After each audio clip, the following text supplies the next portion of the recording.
Keingi ku dina Jumat Pahing cah. Jumat Pahing ku hari jadine sapi. Lah nek hari jadi sapi ngono ku wong keduruan iku sing duwe sapi padha gawe kupat karo lontong. Lah wingi kan aku diteri lontong karo kupat mertuaku. Wis sedina ndur keingi ku aku makan lontong karo kupat. Lah saiki wis bluwenger. Akhire saiki aku nyambel teri wae cah. Lah iki mau ana lombok bawang brambangku tak dang karo balane iku terong.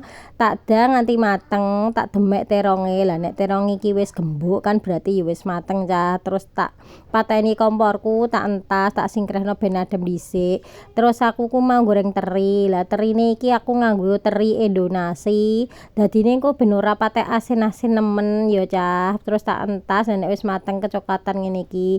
Lah iki mau lomboke sing wis adem terus tak kei terasi, tak blender, tak goreng ning gone minyak goreng sing tipake goreng teri iki mang cah. Dadi engko ambune iku ya iso seger ngono lho cah rasane iku. Lah kono bumbune iki cukup tak kei uyah karo gula abang ngono wae wis. Terus nek sambele wis setengah mateng terus terine iku tak cemplungno cah.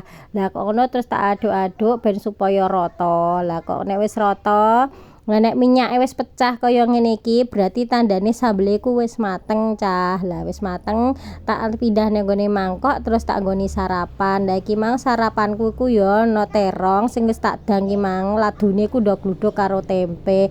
Wis ngene iki lho rasane ya seger mandes witu ngono lho cah.